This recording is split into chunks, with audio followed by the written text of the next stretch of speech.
So welcome everyone to this Antrea community meeting. Today is June 16, 2020, or June 15 if you are in the US. And the agenda for today is the following. First, we will have a retrospective with the Cody.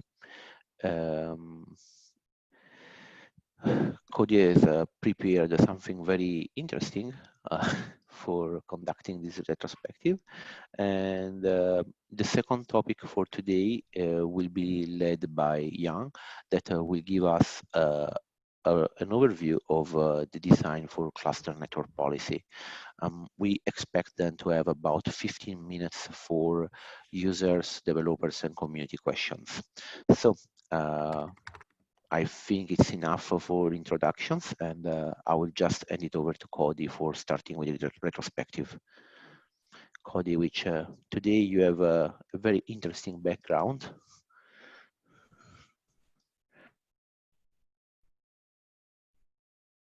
Sorry, I was having trouble taking myself off mute today. Yes, that is what's called the Cadillac Ranch. So I am from the Texas Panhandle. You may have seen or your kids may have seen the movie Cars, and you may have seen this illustration in the movie Cars, but this is actually a real place where a bunch of Cadillacs are buried in the ground and they're spray painted. So some crazy art, fun stuff from Texas. Today we're going to do a retrospective. I chose a fun way to do it. If you don't like this, maybe that could be part of your retrospective feedback to me. Maybe we can change the way that we do it in the future, but I'm using an application called Fun Retro. I chose a maritime type theme, kind of matches our fishing and maritime theme with Antrea. And really the goal of this is to provide candid feedback. You'll notice that when you provide your feedback, it should be anonymous. And I want you to let us know, like, for example, it says, what is the wind pushing our sails that make us go fast? What are we doing well is what that's talking about. What anchors are holding us back? What do we need? Those are things that we need to improve on. The column, what rocks are ahead of us that risk our future? These are things that we need to avoid or problems that we can perceive now with this project that we may want to shift directions. And then finally, what is our ideal island destination? This is kind of what goals we want to achieve, objectives we want to achieve, and maybe something that we're not doing now. And so if you haven't had a chance to participate in this, I posted the link both in the Kubernetes Slack channel and in our chat on Zoom. If you wouldn't mind clicking in and share some feedback with the rest of the team. When I'm going to give everybody about 2 to 3 minutes to put down some things that they think they'd like to share with the rest of the team. It doesn't have to be long. It can be just really short statements about the project. If specifically you want to talk about how the last release, this is the first time we've done it, so I'm kind of making it a little more open. In the future, we're going to do this more and focus it more on the last release that we did, right? So that we can kind of gauge our progress and our overall feedback with the community. But it's a little more broad this time. So, this doesn't have to be specifically about the last release. It can be about the project in general. But I'm going to give a couple minutes here for everyone to fill this out. I don't have any fun music to play while we wait, so we'll just have some silence for a couple minutes. And then once you've filled these out, I'm going to show the cards. I'm hiding the cards right now so that I can hopefully encourage some original feedback.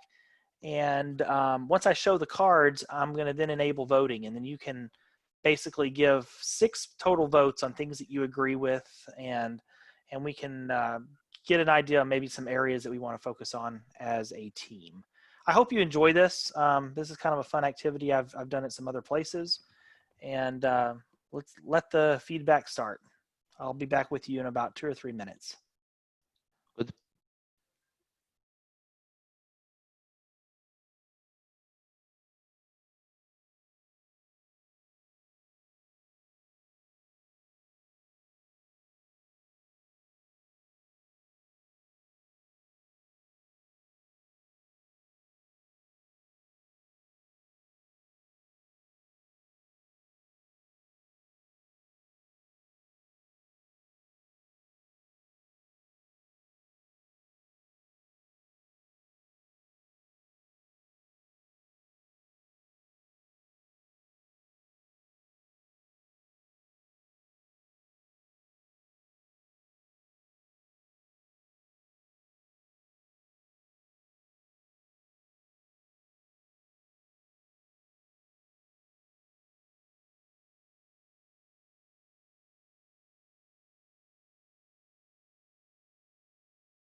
Okay, I'm going to give everybody about another minute, and then we'll come back together and take a look at what we have.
Okay, I've now shown the card, so if you want to begin voting on some things that you agree with, you've got 6 votes to use however you want.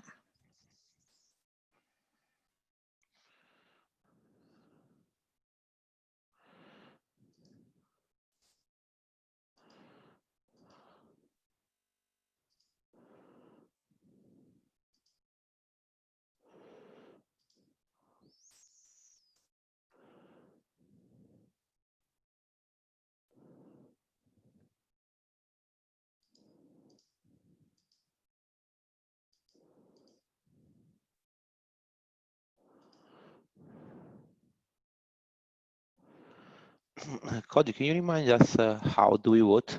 Because I only see how can I add a comment.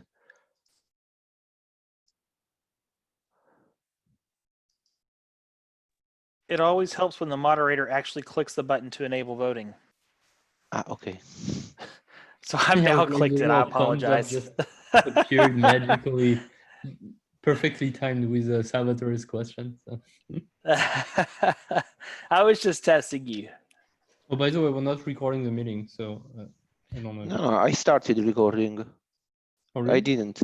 Yeah, Oh, no, it's no, you did. You did. yeah. This time I remember doing that.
All right. This is some fantastic feedback, guys.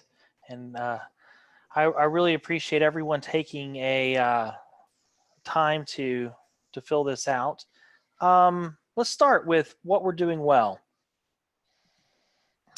And I think, let me do one other quick thing to move this to the next step.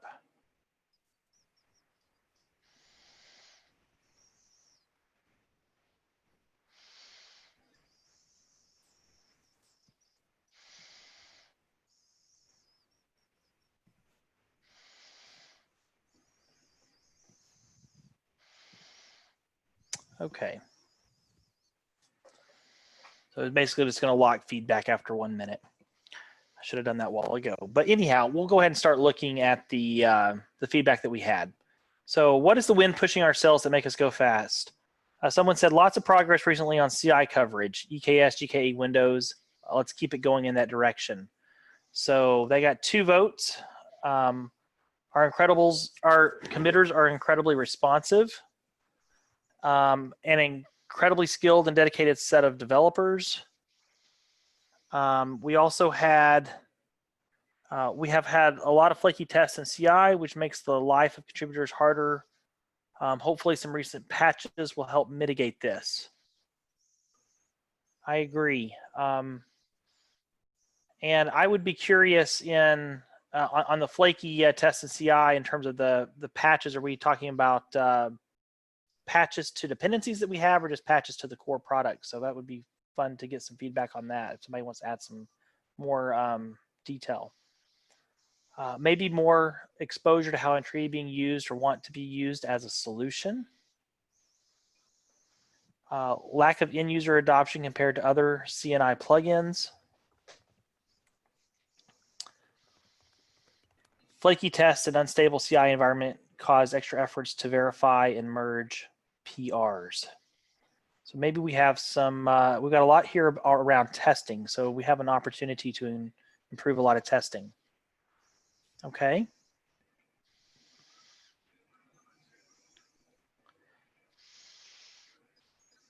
On the what rocks are ahead of us and risk our future, now that we have Windows support, and if we want to claim it as a differentiating factor for Antrea, we need to be vigilant and make sure that new features work on both OSs as much as possible.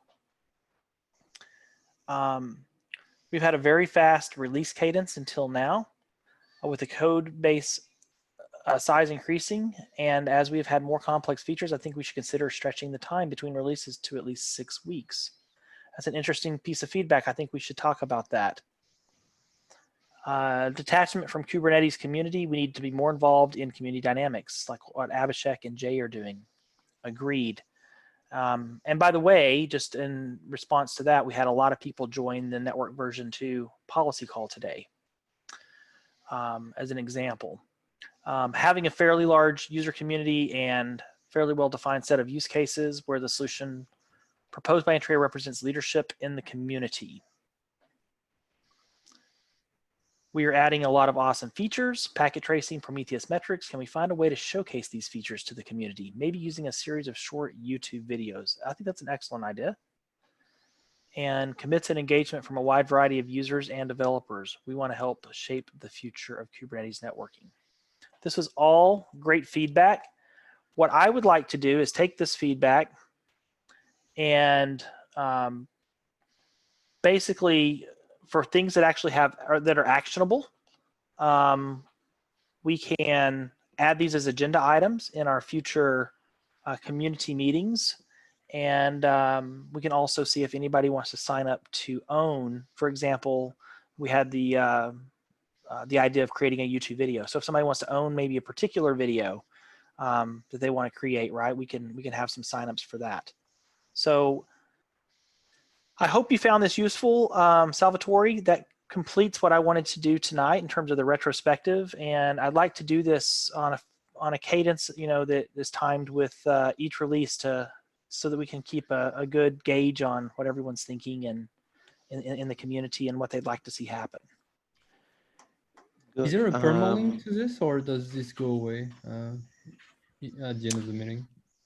I will capture it one way or the other if I have to take a screenshot or whatever. I think it's permanent. I signed up for the free boards, and I do think they remain permanent. But I'll have to double check on that. If not, okay, we'll pay for it and sponsor it and make it permanent. Yeah, I mean, I have one possibly dumb question. Now that we keep doing, we've done this retrospective, it's great, we'll keep doing them regularly. How do we use the feedback that comes from this retrospective to guide changes in our activities? That's a great question. So what I think first we need to do is decide, you know, what is actually actionable, and then we need to, as a group, prioritize, you know. So some of these things, for example, we had a lot of feedback on testing. So maybe we as a group can, we may need to create an issue or a document around testing and specific things that we want to improve around testing, and vote those appropriately and provide a, you know, a very actionable, objective, you know, way to move testing forward based on that feedback.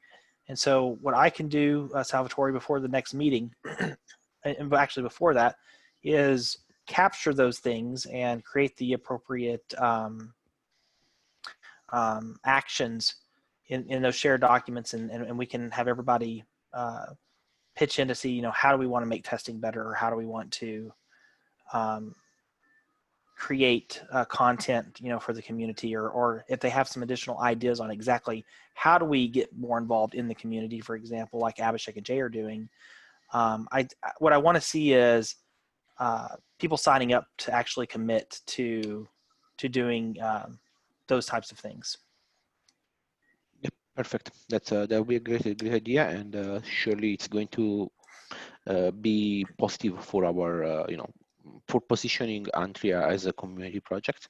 So yeah, is there anything else that you like to ask Cody related to the retrospective? Well, is there any feedback? Did everybody enjoy the format? Did they feel like they could be open and honest about what they're looking to do?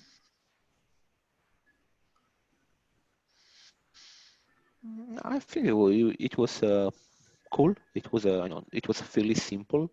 It was fun having a chance of voting. I have only one very stupid question. Why did you choose 6 votes per participant? Is there any sort of rule? That's configurable. We can choose whatever we want. So any ways anybody can log into this Fun Retro, by the way. And so if you have feedback on the way that you'd like to see this retro done in the future, I'm all ears. Let me know if you want more votes, less votes, maybe some more columns, less columns. We want to name them something different. I welcome your feedback. Thanks. As an observation, I think the count was good because it got separation. You know, if you gave 1 vote to person and they all got 1, you couldn't prioritize. But it strikes me that you need to maybe disperse the votes in some relation to the number of attendees. But as long as you got a result that has some bubbling to the top that you know maybe are perceived as more important, I think it worked okay. I also did a screen capture of this. Do you think it's okay to upload it to the Slack channel, or do you want it somewhere else? I'm not opposed to that. I could figure out how to make myself anonymous, but I'll have to work on that in the future. But other than that, it worked pretty well. Well, you'll never be anonymous because anyway the meeting is recorded, so your name will show up anyway here. Anyway, so if there are no more questions regarding retrospective, I will probably move to the next topic, which is cluster network policies, and I think that Jan would like to discuss the design with us. So Jan, the floor is yours. Okay, thank you, Salvatore. Let me share my screen real quick. Can everybody see the Chrome screen? If you are showing the release retro, yes, we can see it. Yeah, okay, cool. All right, cool. So I've prepared a very short cluster network policy agent side design. I want to share with you. I will probably spend around 20 minutes to talk about the cluster network policy agent side design, which will be the last piece of the cluster network policy feature that we want to ship in 0.8. So I believe Abhishek a couple of weeks ago has already talked about cluster network policy in general. So I wanted to pinpoint some key differences from Kubernetes network policy as far as Antrea agent is concerned. First thing is the CMPs have priorities among themselves and among rules. The implication of that is the conjunctive action flows that we use to create the OF flows that does the resubmit action now needs to be created at different priorities in OVS table. And the second key difference is that the CMP rules have allow and drop actions instead of the default allow for Kubernetes network policies. That implies that the conjunctive action flows will have action equals drop sometimes, in addition to have actions equals resubmit.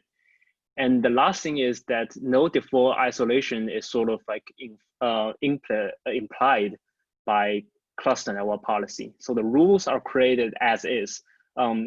If we have basically no ingress and egress rules for the apply to selectors for CMP, then it doesn't imply the selected pods or whatever are actually isolated.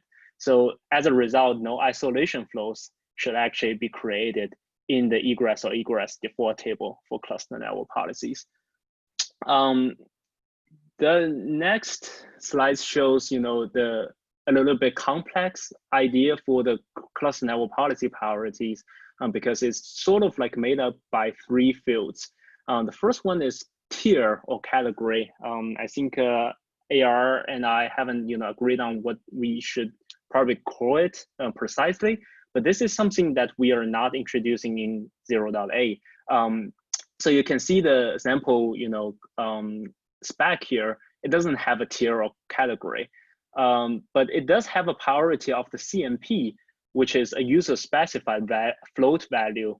And in this example here, the priority is 1. So this has a lower, it's in the lower hierarchy compared to the tier and category. And even after that, we have a priority of the rules in the cluster network policy. So for this example, because we have 2 ingress rules, in Kubernetes network policy, those rules has no precedence from one over another. But in this case, this allow rule, the first allow rule actually has a higher precedence over this rule. This is, basically maintained as, how those rules are actually written in the cluster network policy spec. Now, with those in mind, I want to share a pretty worthy slide, which describes the agent design for cluster network policy in a nutshell. So the first thing is we have 2 tables now, 45 and 85.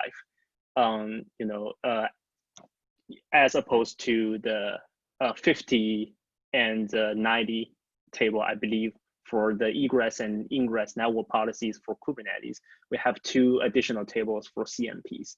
And within the single table, there are around 65,000 unique priorities that can be used to create OF entries.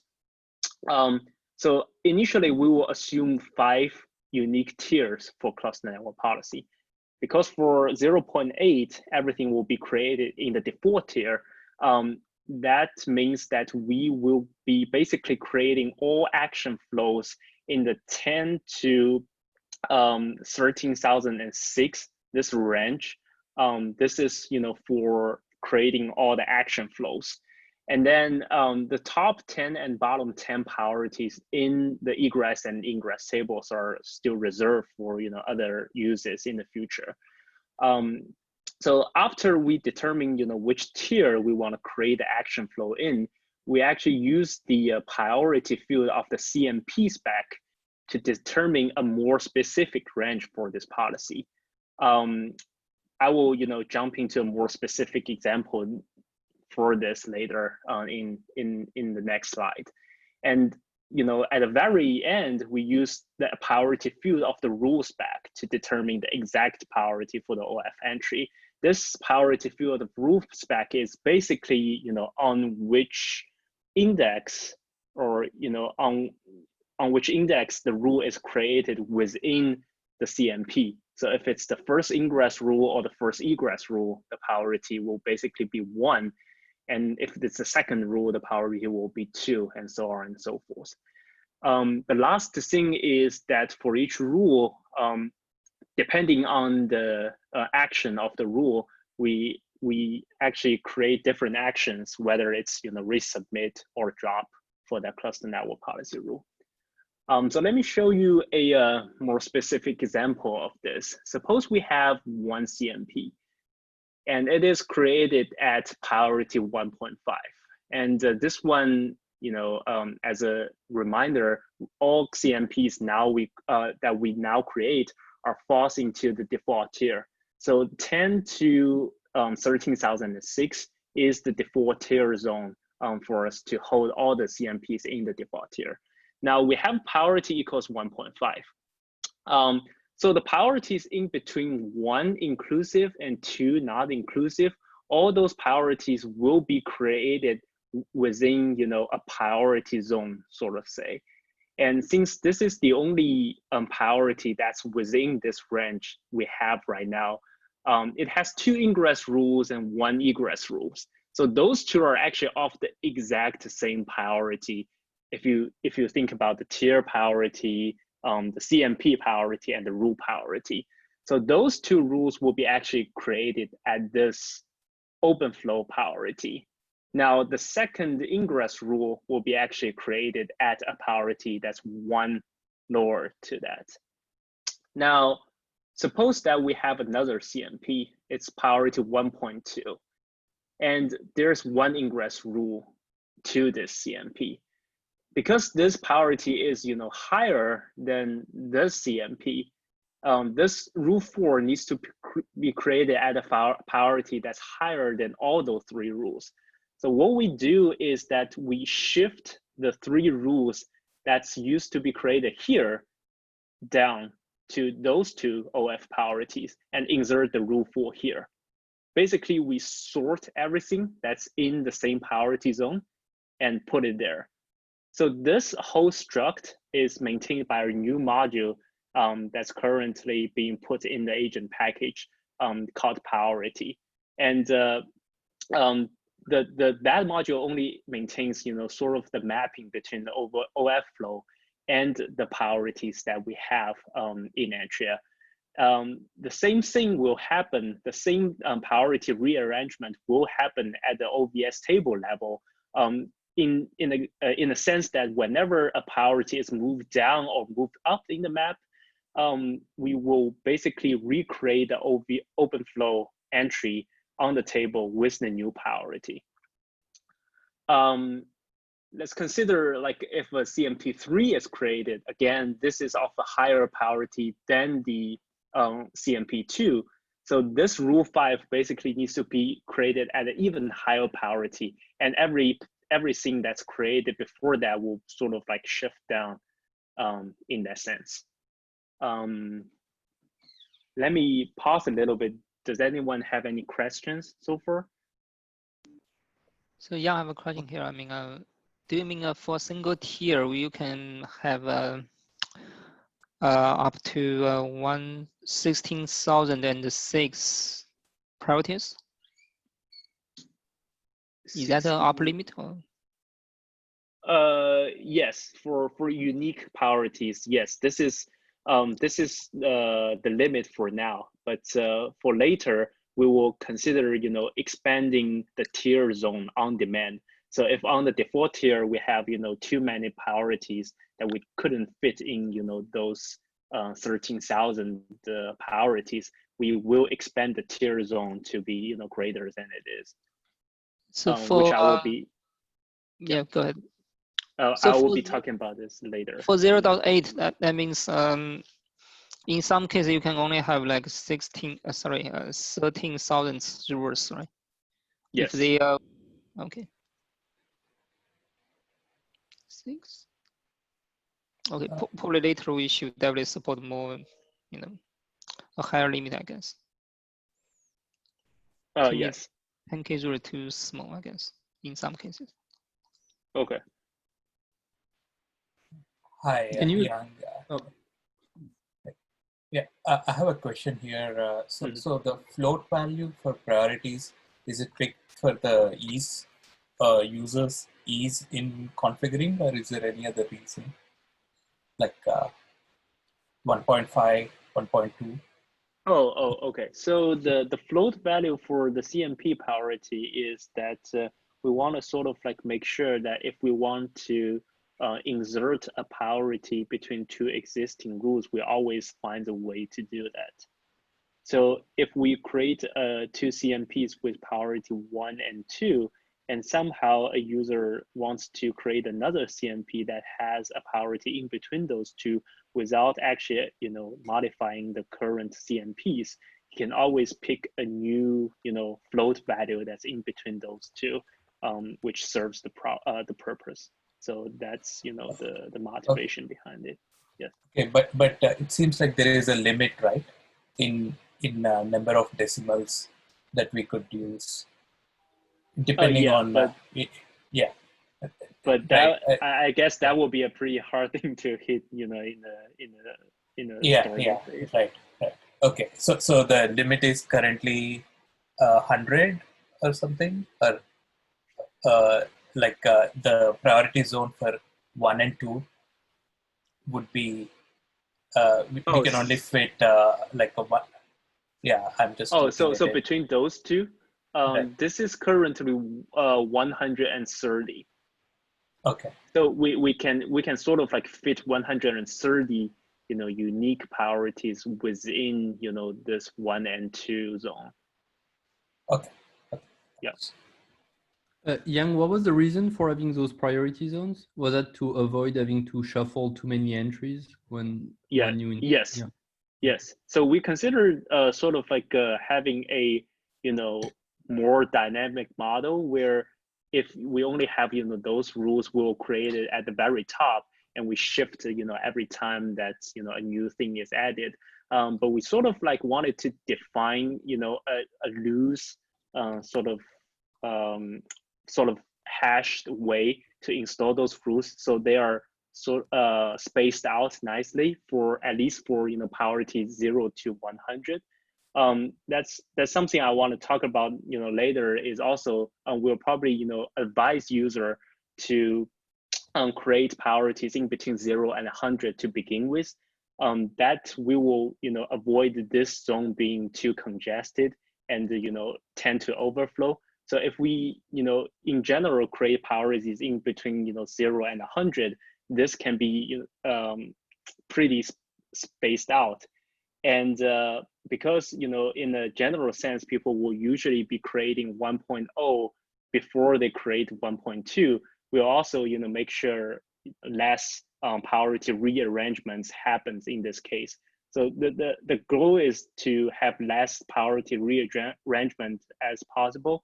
So right now we're just making some sort of like educated guess on how those will be created, and we want to fit a general use case as much as possible.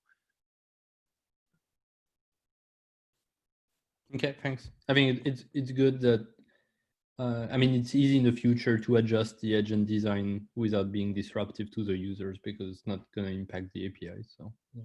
But I think it's exactly.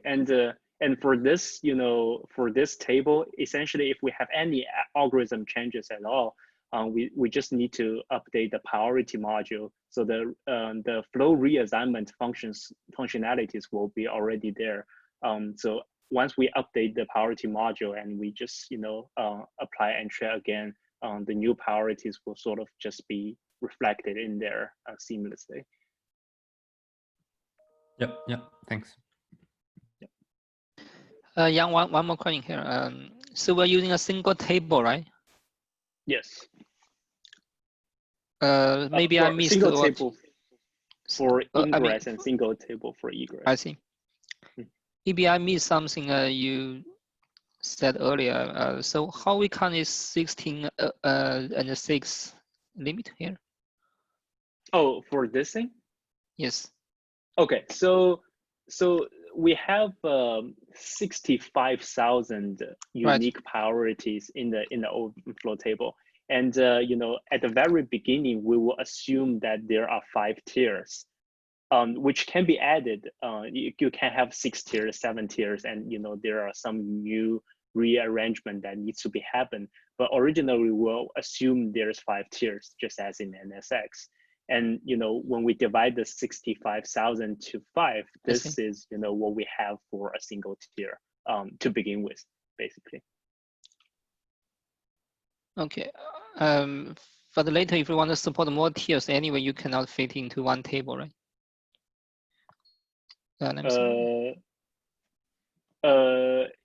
It depends. I mean, it depends. You know, if there are some tiers that has less rules, it can probably be shrinked. But if we want to support other more tiers later, we probably want to think about using other tables as well. That's something I haven't thought through yet for this release actually. Yeah. Actually, I was thinking of for this release, since we support only a single tier, do you think we can just do it's 64,000 limit, so we can support more users for at least for this release? That's something easily configurable, but I'm not sure for upgrade cases if we want to consider having a because if for upgrade cases, if we support if we put the entire table for the default tier zone now, then in the future releases we definitely have to assign more tables to CMPs, which was not in the original design that Abhishek had. So that's something I probably need to would probably need to think more on. Okay, maybe Cody, you want to give some comments here? What's the reasonable scale limits in your mind? Like how many users we can have totally, and how many users per tier? How many tiers you assume it's a typical case?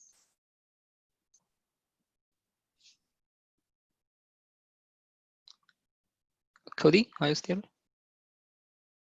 I've never seen more than 10 tiers. Typically, I see 4 to 5 tiers in at least when I was doing installations with Calico. The idea here is we need to be able to go at least be able to balance, I guess, the hash map, if you will, or the way that you're dividing those zones, because I think it's always going to weight toward the default zone having the most policies. I'm sure you've already figured that out. So, or the default tier having the most policies in them. So what's the good? And so 64,000 policies for the size of clusters that we're starting with should be sufficient. We need to do some calculations on max size of the cluster. If we let me run a quick back of the napkin on that. But let's come back to this at the end of the presentation. I'll think of the yep. Sure. The back of the napkin numbers based on the current max of Kubernetes. I just wanted to mention that this is the priority is only a node scope, right? So even if that is true. Okay, got it. 55,000 policies on each. Oh, then that's more than sufficient if it's just node scope. Yeah. Because I was thinking, max 150,000 total pods is what is currently supported by Kubernetes, as a max. Given that you may have typically 2, maybe 4 policies, right? Per pod. Yeah.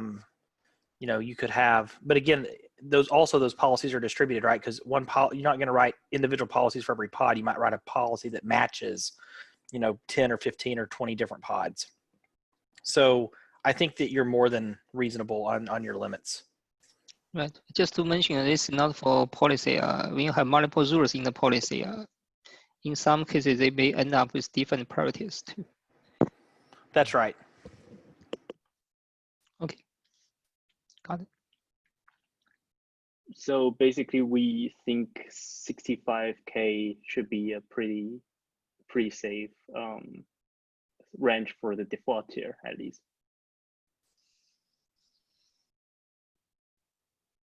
Yeah, probably sounds good to me. Okay. Yeah, because basically the range is 100 pods per node right now. That's a supported large cluster range of 1.18. So if we have 65,000 policies for 100 pods, that's going to be a lot. I think it's more than sufficient. Okay. And do you still think, Ari, we should look into being able to adjust the size of each tiers and each zone within each tier, just in case like someone tries to create all the priorities with like or the roles with very close priority. I think that we definitely need to be aware of that. Also remember that when we start introducing RBAC, not every user will see all the other, will not necessarily see, especially if they're in different namespaces, all the other rules. And so you may have multiple rules spread across multiple namespaces with the same priority numbers. I don't know how that impacts your table and your calculations.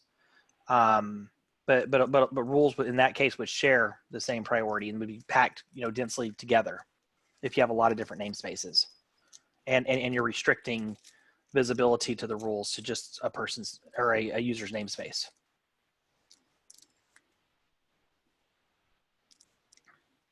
Okay. Did that make sense in terms of, okay. Yeah, I think it makes sense.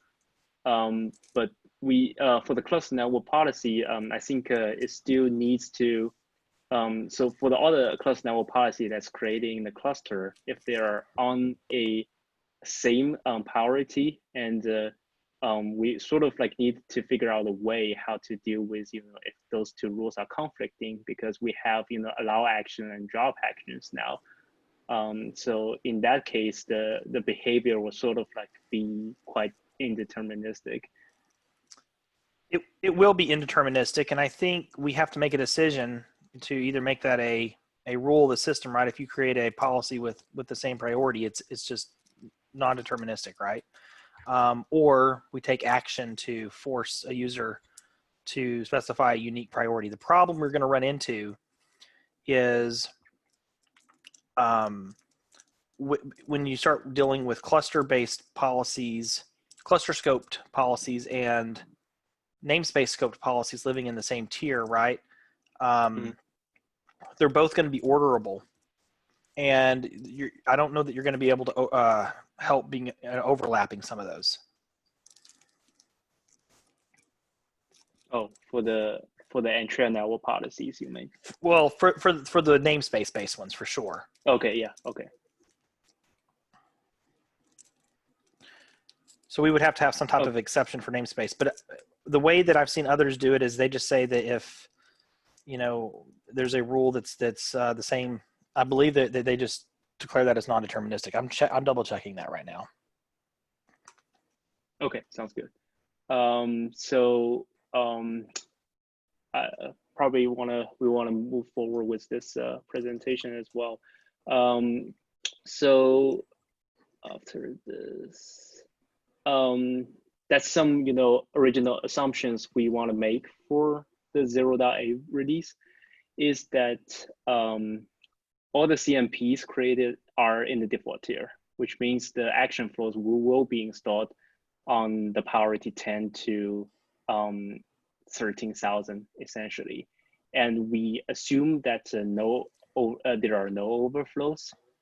So we have at most 135 grand priorities to accommodate each, basically 1.0 priority range. And all priority that's greater than 99.0 will be basically mapped to the last zone. So the users are not advised to essentially create priorities over 100, as that will make cause congestion in the last priority zone. And within a priority zone, as I just showed it in the example, whenever a new CMP is added, all the rules in the same priority zones will be resorted to ensure the correctness of priorities. So this is, a example I took from a working testbed of the current implementation. And you can see here for, CMP1, it has priority 1, and it will be, basically created at a action flow that's at, 12,876. And all the match flows will be created at a top priority for this table. So no matter what the priority are. So you will be basically matching the applied tos in here, and then depending on what the conjunction ID is, they will have different actions created at different priorities down below. And also note in the default ingress table for the Kubernetes network policies, there will be no isolation rules created for the CNP. So whatever doesn't match, whatever traffic that doesn't match this table will be automatically submitted to the Kubernetes network policy table for further matching.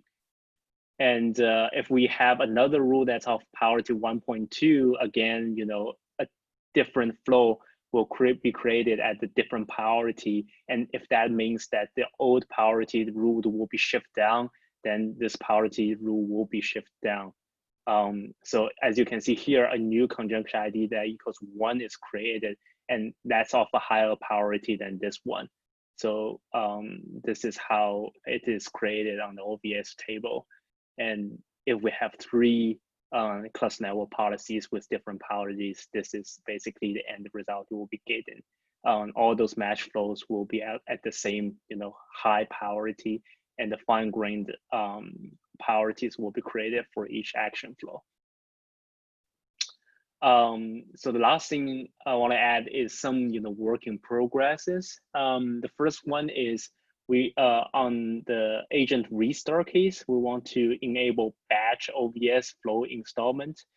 So we sort of like install all the OVS flows that's in between the agent restart in one time. This will cut the traffic disruption time to as minimum as possible. The reason I'm saying that is, consider we have a case like this. So this is, before the agent shutdown, we have, these cases where those rules are created at, this priority and this priority 76 and 75. Now, and in the agent downtime, assume this happened, right? So basically this will be created, should be created at those 2 priorities now instead of those 2 priorities.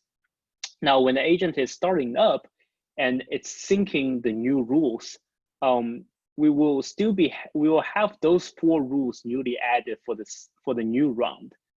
But those 2 rules for the previous round will still hang around until a sort of hard-coded 10-second sleep right now.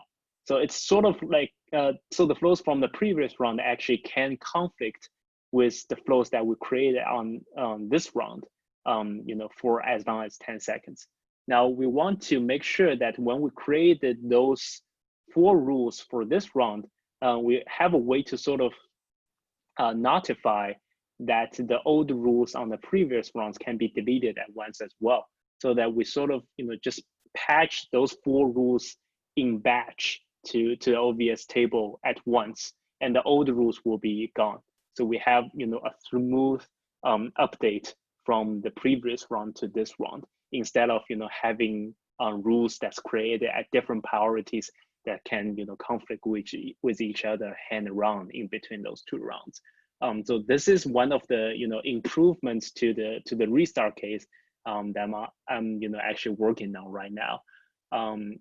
The second thing is, and the third thing is basically to handle the cases if a priority zone or a tier zone overflows. So there are too many priorities created in those zones that cannot be fit with the original assumed numbers. Then in this case, we either want to expand the zone somehow or use another table for installing those priorities. And I think that's it. I'm open to any other questions and comments in terms of this design. I did have one question. When we have eventually the native namespace policy as well, will we be able to mix and match cluster and namespace based ordering? So for example, I would be able to have cluster, then a namespace, a cluster scope, then namespace scope, then a cluster scope order for policy evaluation, or do they all get grouped together? That's a very good question, and I don't think I have checked with Abhishek on that particular question. If he wanted, basically tier 1 priority 1 for a namespace policy to be essentially the same priority as tier 1 priority 1 for cluster network policy. That I'm not sure, but that's basically just a design choice. I think we can create those at different tables, which means one will have precedence over the other, or if we can actually create those at the same table, which means they will be basically the same. It's just how we design those priority semantics to me. The other question I had is you talked about the flows conflicting as you take in new rules. Does that mean that existing flows that have been established with connection tracking could eventually stop working, or do the connections have to cease and be reestablished for those new rules to take effect? Can you elaborate a little bit more on that? So I think right now the implementation on this thing is that we basically took a OF flow object that's stored in here, and we retain, I believe, all the fields in the same OF flow, but the priority, and we install the same thing at a different priority. So I'm not, 100% sure if all the connection tracking things will be still maintained. That I think maybe Wenyin can give a little bit more context on. But I think on the other fields that this flow was originally created, we try to preserve as much as possible.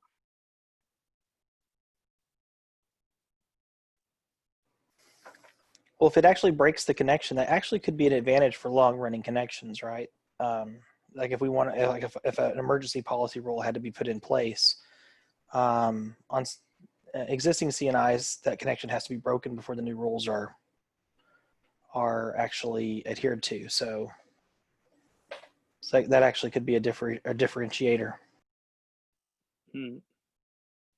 So as it is today, it shouldn't break the connection.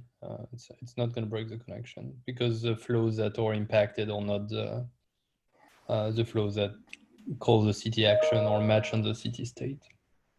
Oh, okay. Got it. Thanks for the clarification. Basically, those flows only apply on the first packet of the connection, and then once the connection is established and is in contract, we just like short circuit the table essentially. Got it. What may happen though is the counters and packets and end bytes that you see on the screen here may be reset based on the open flow operation we do. So we probably don't want to do that. Possible, I guess. Yeah, maybe it depends on the extent of the change. If it's deleting a rule and creating a whole new rule, sure. But if we're just changing an aspect of a rule like an order or something, we probably don't want the counters to change. Yeah, and I think it just depends on whether we do a add or a modify in OpenFlow, because you can do an add to just modify a flow essentially, but in this case, I think it's going to reset the counters. Okay. But if we do a modify, we should preserve them. Oh, I think right now how this is implemented is that we sort of like just delete the old flow at the old priority and add a new flow at the new priority. So yeah, maybe the packet counts will be lost, but I can actually see if we can do a sort of add overwrite for this week.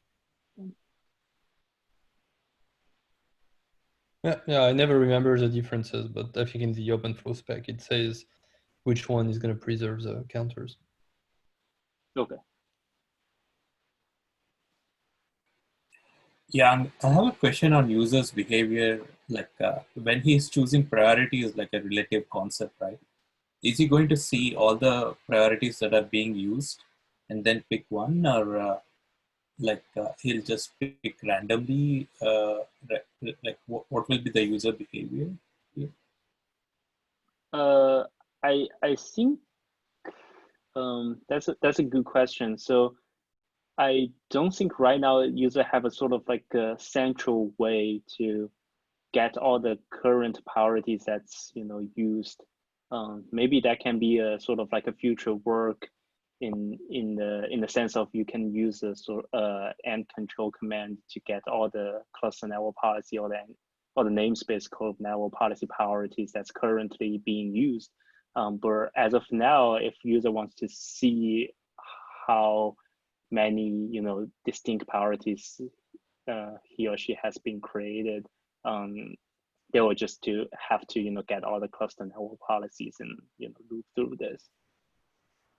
Okay. Until we get a UI, like for this of some sort, it'll be analogous to writing a basic program, right? The user's going to have to plan ahead somewhat on the use of their priorities and list them out and understand as they're creating policies how those priorities relate relatively to other things.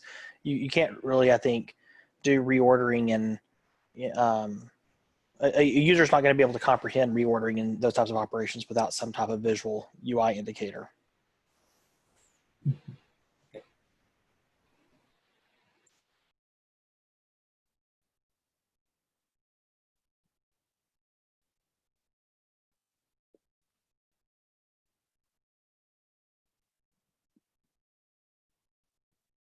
Yeah. So if there's no other questions, I think I would say thank guys for listening to this design. And I will turn the floor back to Salvatore. Thanks, Jan. And unfortunately, we are at time for today. Is there any final question, any last topic you like to bring up? Perhaps maybe any proposal for the next meeting? I will leave it usual. Thanks. Go ahead. I just want to say for last meeting, I tried to get we guys to talk about their proposal for ingress policy, ingress node port policy. I will check with them now if they feel ready to print for last meeting. Sounds good. That would be great. That would be great. Okay. Anything else you like to bring up for today? Leaving 10 seconds. And 3, 2, 1, 0. I'm therefore going to stop the recording. Thanks everyone for attending. The next community meeting will be on June 30th at 4 a.m. GMT. Of course, that will be June 29th if you are in the US. Thanks again for attending, and